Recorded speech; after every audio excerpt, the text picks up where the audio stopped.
So, hello friends, today we are going to start with few fundamental aspects of RCC design, right? We are going to see what are the fundamental aspects that are required to design any reinforced concrete element, either it is beam, column, slab or footing.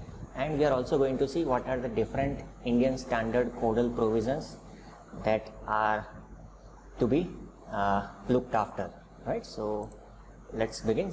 We begin with the first general features of reinforced concrete, right? So let's start the presentation for that. So so this is about the general features of the reinforced concrete that are to be used. So these are the content of this first presentation or first lecture, that is introduction.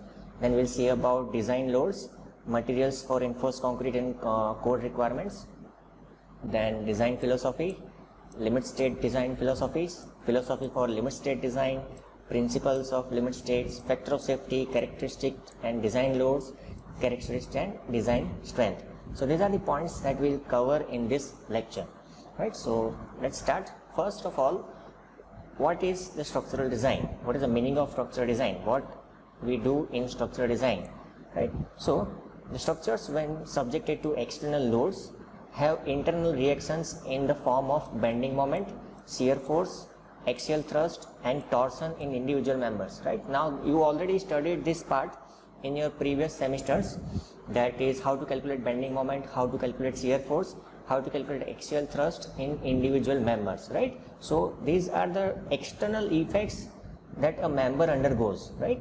So as a result, the structures develop internal stress and undergo deformation, right? So structural develop internal stresses and undergoes deformation.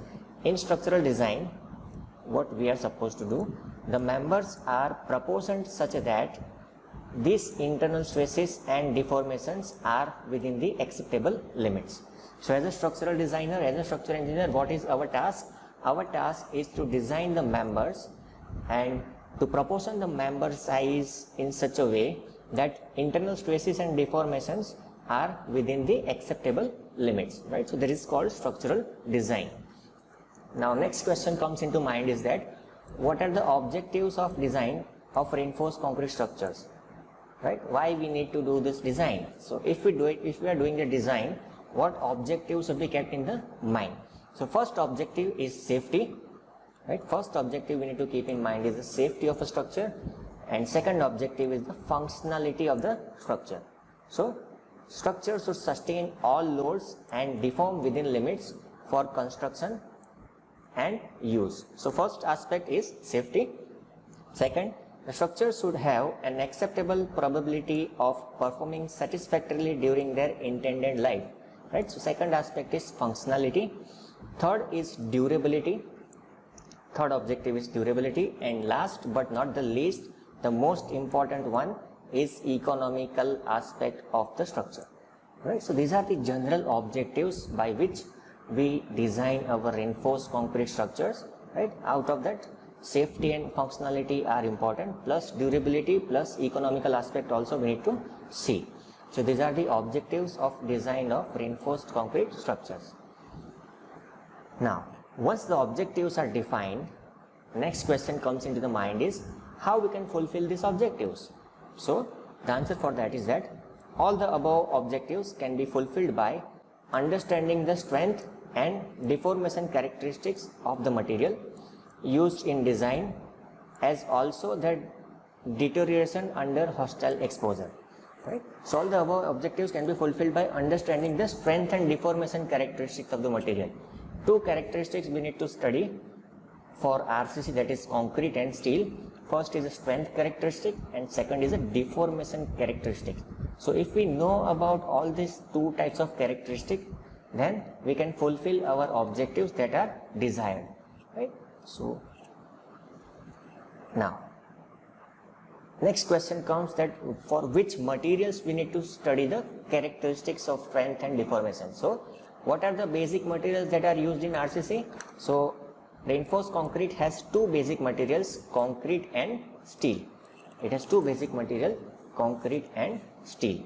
The steel is produced in industries for the it is available in form of standard bars and rods of specific diameters. However, sample testing and checking are important to ensure the quality of these steel bars and rods. So mainly the steel is produced in the industry, and the steel diameter, the steel bars that you are seeing on site, they are available in different types of diameters, right? So you need to test those bar diameters for compression test and for tension test, for deformation test, right? The number of tests. Second material is the concrete. So on the other hand, is prepared from several materials. Concrete is not a single material. It is prepared from mixture of several materials like cement, sand, coarse aggregates, water, admixture if any. So it is a combination of all these elements that is concrete. So the necessary information regarding the properties and characteristic strength of these individual materials are available in the standard codes of practice of different countries. It is necessary to follow this clearly defined standards for materials, production, workmanship and maintenance, and the performance of the structure in service. So we need to know the characteristics of all these individual materials, then we can identify or can evaluate the characteristic of the final product, that is concrete. Now, which standard code of practice we need to refer for design of RCC structures? So for design of RCC structures in India, we are using IS 456-2000, right? We are using IS 456-2000 Indian standard. The exact name of that is Plain and Reinforced Concrete Code of Practice, 4th revision, published by Bureau of Indian Standards. This is published by Bureau of Indian Standards. So if you want to see the glimpse of that code, I will share the code with you. Yes. So as you can see on your screen, this is IS 456 copy.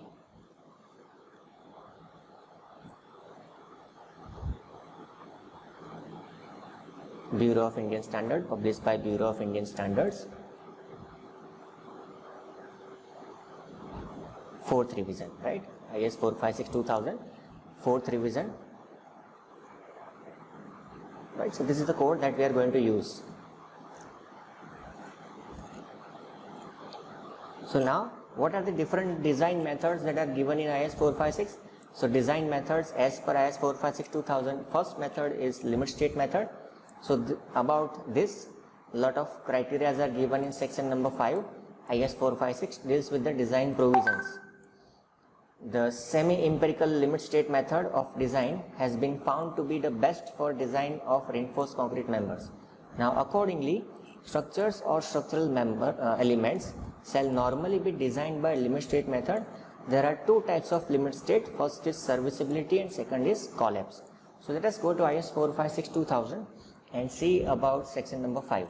So I'll go to IS 456-2000, go to section number 5.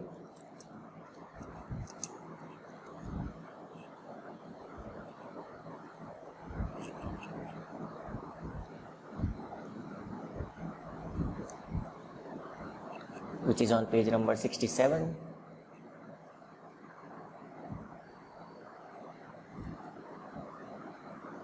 Yes. So structural design using limit state method, right? So safety and serviceability requirements, right? These are safety and serviceability requirements. These are given over here. So there are different types of limit state. First is limit state of collapse. Second is limit state of serviceability. So what comes under limit state of collapse? Let me just zoom in a bit so that you can understand. Right. So the limit state of collapse of the structure or a part of a structure could be assessed from rupture of one or more critical sections and from buckling due to elastic or plastic inability, including the effects of sway where appropriate or overturning. The resistance to bending, shear, torsion and axial loads at every section shall not be less than the appropriate value at that section produced by probably most unfavorable condition of load on the structure using appropriate partial safety factors. So in limit state of collapse, we use appropriate partial safety factors and we consider the effects of different loading, that is resistance to bending, shear, torsion and axial loads, right? So we check for elastic and plastic instability or overturning also. Then in limit state of serviceability, again there are different parts. First is deflection. So this deflection limiting values are given in clause number 23.2 that we will see in the future lectures. Then limit state of next one is cracking, deflection, then next one is cracking. So cracking of concrete should not adversely affect the appearance or durability of the structure. The acceptable limit of cracking would vary with the type of structure and environment. Where specific attention is required, the limit of designed crack width to a particular value of crack width calculation may be done using formula given in annexure F. Right? So there are formulas in annexure F by which you can design the crack width. Right? Another important point in this is that the surface width of crack should not in general exceed 0.3 mm in members where cracking is not harmful and does not have any serious adverse effects upon preservation of reinforcing steel nor upon the durability of the structures. So where the limiting crack width we should keep it up to should not exceed 0.3 mm. Now in members where cracking in the tensile zone is harmful either because they are exposed to effects of weather or continuously exposure to moist condition or groundwater, the upper limit for crack width is 0.2 mm for the maximum crack width, right? And one more value for particular aggressive environments such as severe category in table number 3, SS surface crack width should not be greater than 0.1 mm. So three values, 0.3, 0.2 and 0.1 mm, right? So there are other types of limit state also. Structures designed for usual or specific function shall comply with any relevant additional limit state considered appropriate to that structure. So this is about the limit state method values or the terminologies given in section number 5. Second one is working stress method, right? Second method for design is working stress method. So this method of design considered as the method of earlier times and has several limitations. So previously we were designing our structures using working stress methods, but it has some limitations. However, in situations where limit state method cannot be conveniently applied, working stress method can be employed as an alternative. It is expected that in the near future, the working stress method will be completely replaced by limit state method. Presently, this method is put in annexure B of IS 456-2000. So let us see annexure B of IS 456-2000.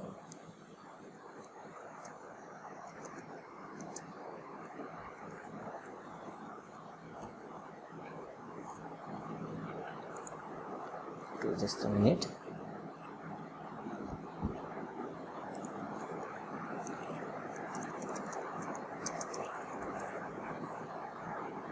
Yes, Annex B, structural design working stress method, as you can see here. So there are criteria given for limit state method also. These are important if you are preparing for competitive exams, right? Different values are given here, permissible stresses, assumption for design members, right? So you can refer this annexure B, page number 80, right? So this is about the working stress method. So if suppose in future you are supposed to use working stress method, in that case you need to refer this annexure B of IS 456-2000. Now next question is, what are the main loads, forces and effects to be considered while designing the structure? What are the loadings that we need to consider if we are doing the design of RCC structure or for that matter any structure? So for the loadings, we are supposed to use IS 875 code of practice. IS 875 code of practice is given for the values of different dead loads, live loads or any other loads. So first type of load is dead load, that is self weight of our structure, right? So these are the self weight of the structure to be designed. So what is the formula for dead load? Dead load is equal to dimensions of cross section multiplied by unit weights of material. Dead load is equal to dimensions of cross section multiplied by unit weights of material. So let us assume that let us assume that we have a section, just a minute, we have a section of beam for which we want to calculate the dead load. So let me change to pen.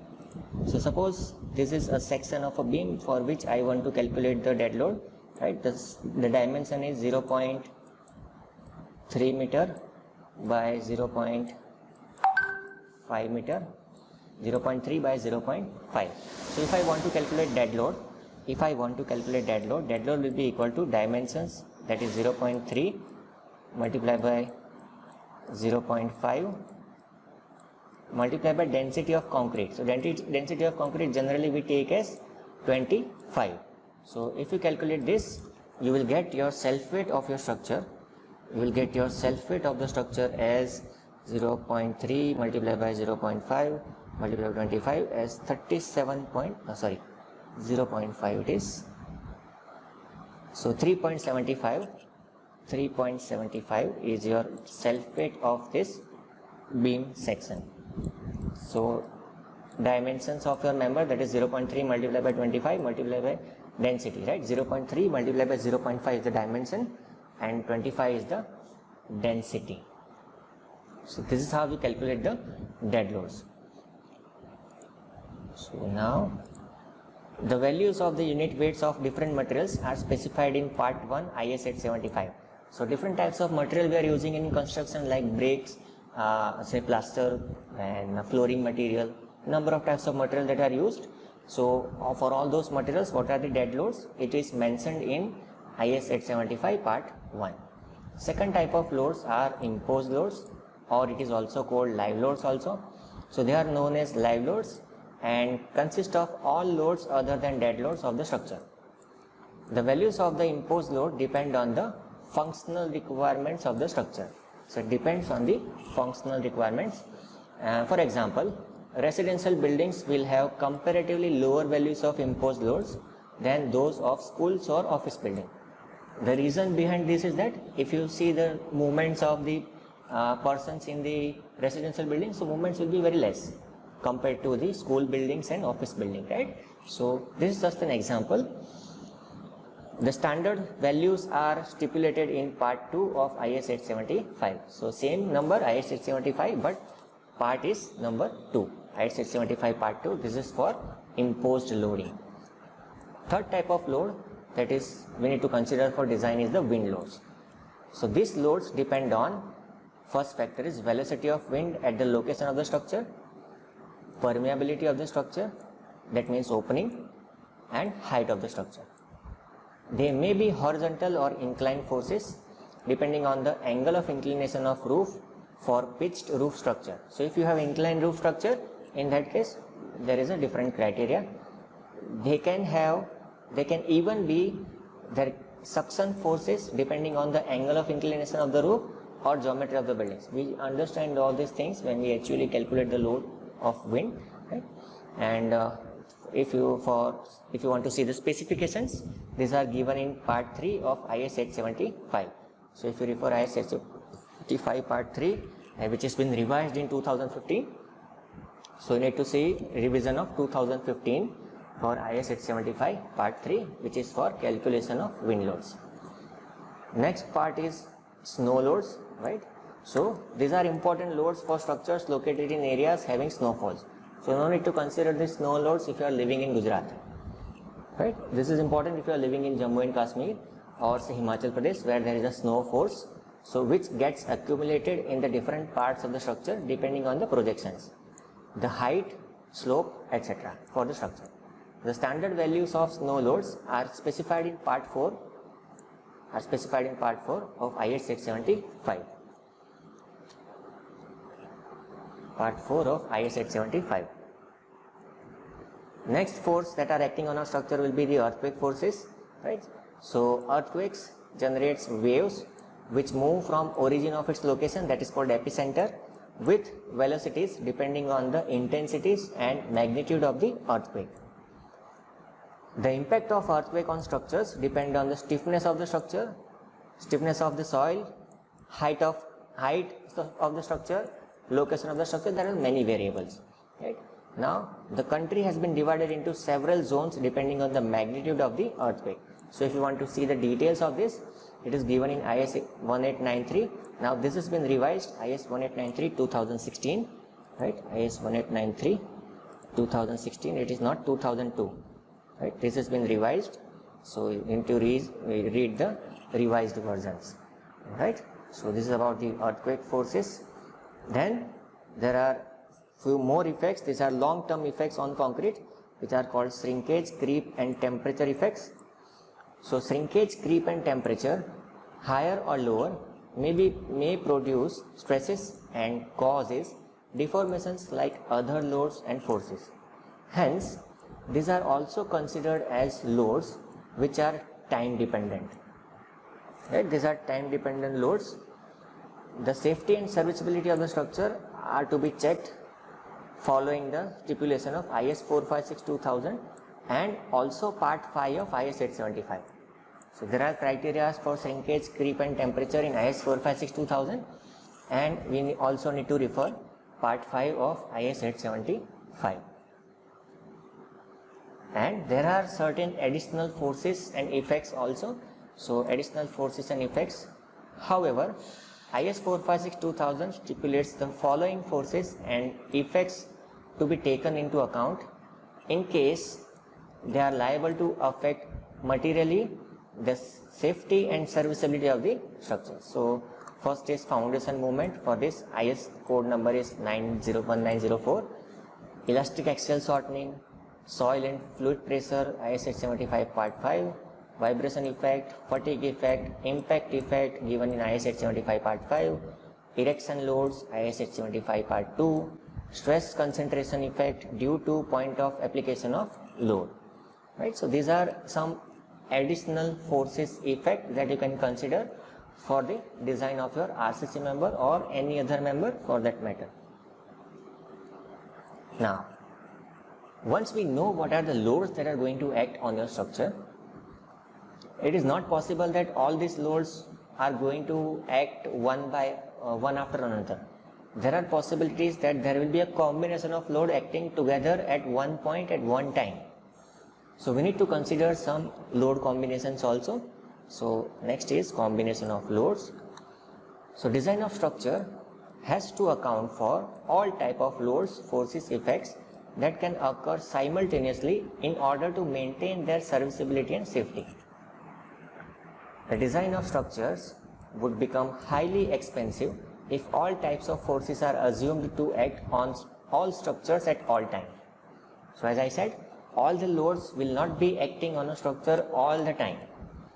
Some logical combinations of the loads are necessary, and these logical combinations are based on, first, the natural phenomena like wind and earthquake do not occur simultaneously, and second, live loads on roof should not be present when wind loads are considered. IS 875 part 5 and IS 456-2000 stipulate the combination of loads to be considered in the design of structure.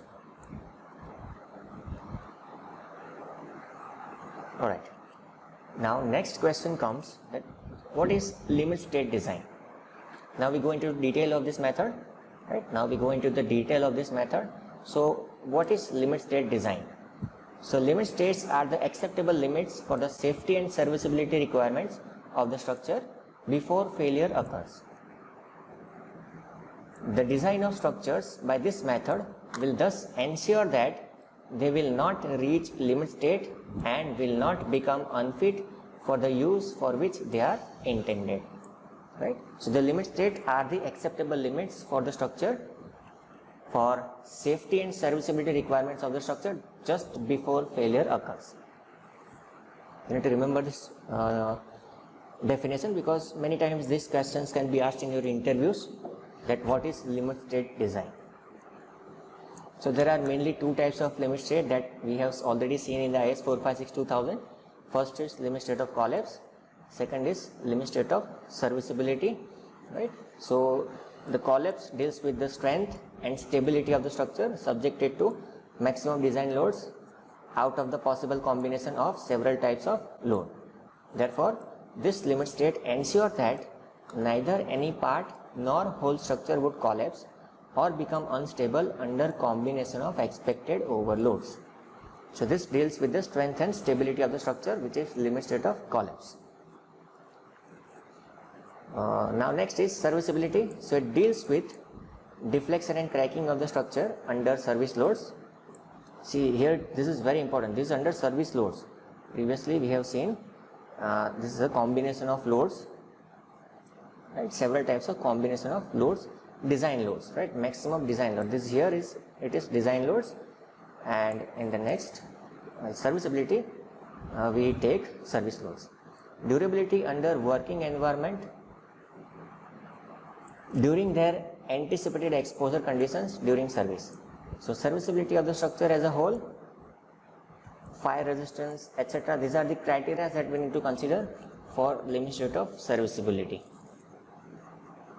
All relevant limit states have to be considered in the design to ensure adequate degree of safety and serviceability. The structure shall be designed on the basis of the most critical limit state collapse and shall be checked for the other limit state of serviceability. So this is important. Whenever you are designing any structure RCC, you are going to design it for limit state of collapse and you are going to check it for limit state of serviceability. So these are must, right? Now the next point to be covered in this session is what are the design loads and design strength. What are the design loads and design strength?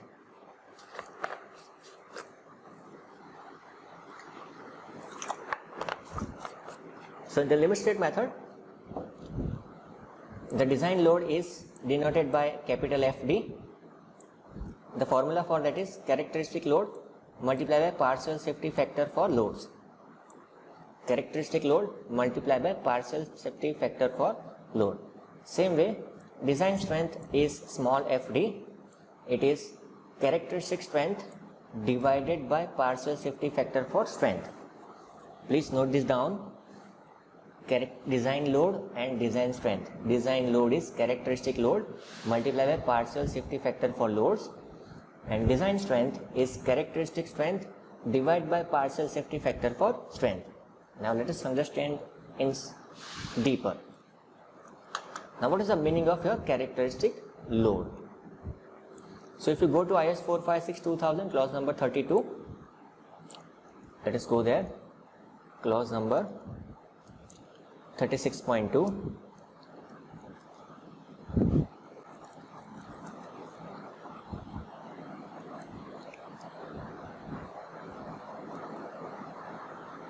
Yes. Alright, so characteristic strength of material and characteristic load value here. Right. So currently we are learning about characteristic load. So let us read what is given.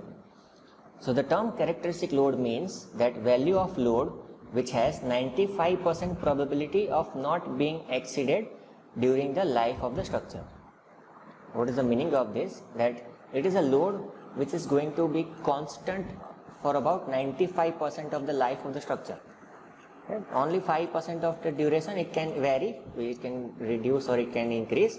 Right? If it is reducing, no need to worry. If it is increasing, we need to allow it for only for 5% of the duration. Right? So this is about the definition of the characteristic load. Right? So there is a formula here also, right, for characteristic load that we have seen. Formula characteristic load FD is F into gamma F. So what is F? That is characteristic load. Gamma F is the partial safety factor for loading. Right? Similarly, we have seen the formula for the FD, design strength of material. It is given by FD is equal to F divided by gamma M. F is the characteristic strength of material. Gamma M is a partial safety factor for material.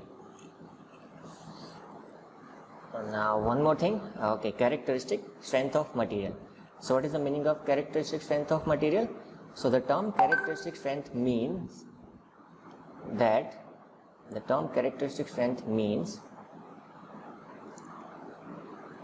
a minute.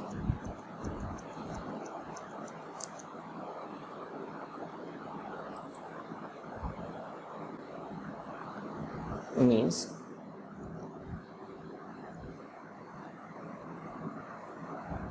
that value of the strength of the material below which not more than 5% of the test results are expected to fall.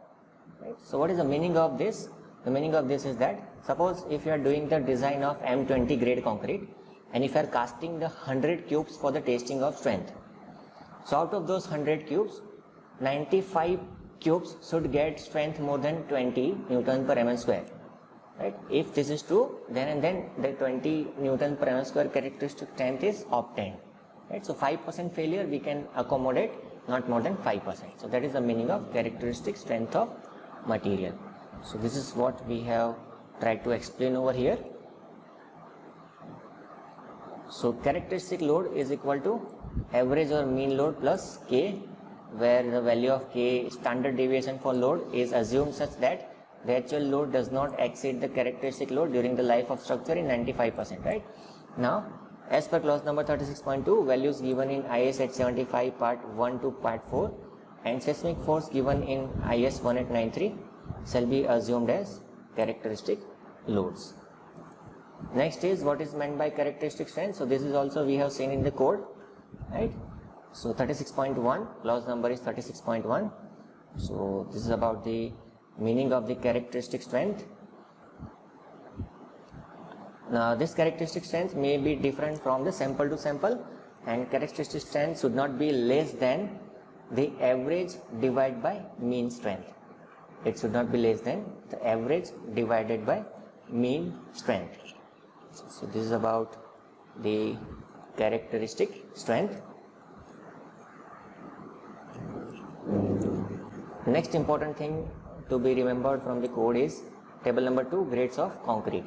So the IS 456 has divided our concrete in 3 standard parts. First is ordinary concrete, second is standard concrete, and third is high strength concrete.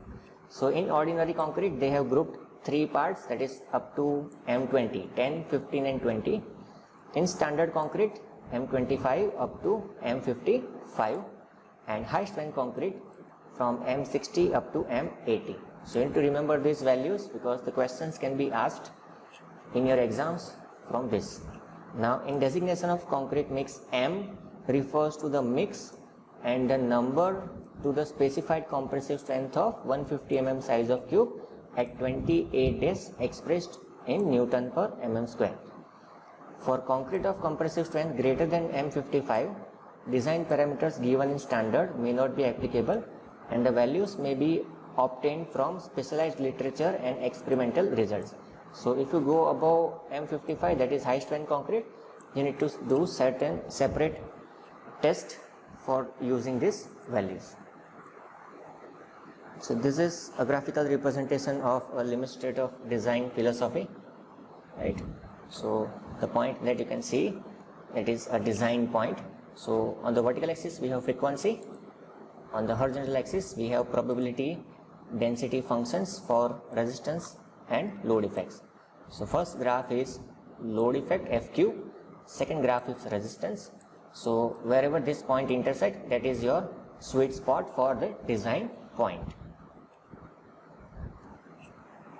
So as we have discussed about the partial safety factors, so now what are these partial safety factors and why this is required? So structures are subjected to overloading also. Material strength may be less than characteristic value. Hence, the structure should be designed with suitable factor of safety. So the design values are obtained from characteristic values through the use of partial safety factors, one for loads and one for materials. So for load we use gamma F, for material we use gamma M. So if I want to explain this in simple language, suppose why, let me ask that why this partial safety factor for load is required. So it is required because during the lifespan there are chances that the load may increase. So to account those future load increase, we are applying partial safety factor and we are considering somewhat higher loads. Similarly for materials also, suppose we are using M20 grade concrete, so it may be possible that in some of the batches of mixing we may not get exact M20 grade. So that is why this partial safety factor for material is also applied to account for those deficiencies. Alright. So gamma F, that is partial safety for force, allows for possible deviation of actual behavior of the structure from the analysis model. Deviation of load from specified values reduced probability that the various loads acting together will simultaneously reach the characteristic value. And similarly, gamma M takes account of possible deviation of materials in the structure from that assumed in the design. Possible reduction in the structure strength of a material from its characteristic value and mode of failure, whether it is ductile or brittle. So as we have seen this is given in clause number 36.3, design values for material. FD is equal to F divided by gamma M.